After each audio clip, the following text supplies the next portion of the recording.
तो आज ଅତୁଟ ମନର ଧମାକେଦାର ସିନ୍ରେ ଆପଣମାନେ ଦେଖିବା ପାଇଁ ପାଇବେ ତେଜସ୍ କହିବେ ଟ୍ରିନାଲି ମୁଁ ଭାବୁଥିଲି ତମେ ତମ ଡାଇରେକ୍ଟ ଫୋକସ୍ କରିବ ବୋଲି, ହେଲେ ତମେ ଏତେ ପର୍ଯ୍ୟନ୍ତ ତମ ଇଗୋରେ ହିଁ ଅଛ।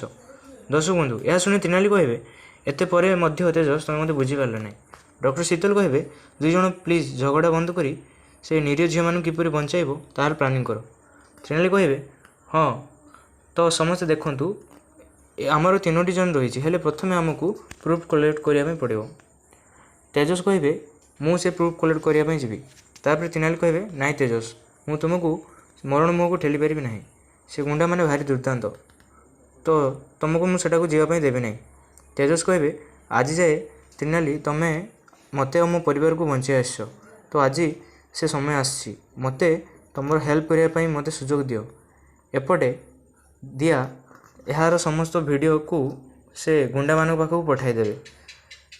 ଏହାପରେ ଡକ୍ଟର ଶୀତଲ କହିବେ ତେଜସ୍ ତୁମକୁ ଭେଷ ବଦଳାଇ ଯିବା ପାଇଁ ପଡ଼ିବ, ନହେଲେ ଆମର ପ୍ଲାନିଂ ପୁରା ଫେଲ୍ ହୋଇଯିବ।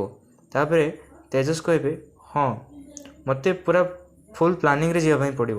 ତାପରେ ତେଜସ୍ ଦାଢ଼ି ନିଶ ଲଗାଇ ନିଜର ଭେଷକୁ ବଦଳାଇବେ। ତାପରେ ସେ ଲୋକମାନଙ୍କ ପାଖକୁ ଯିବେ।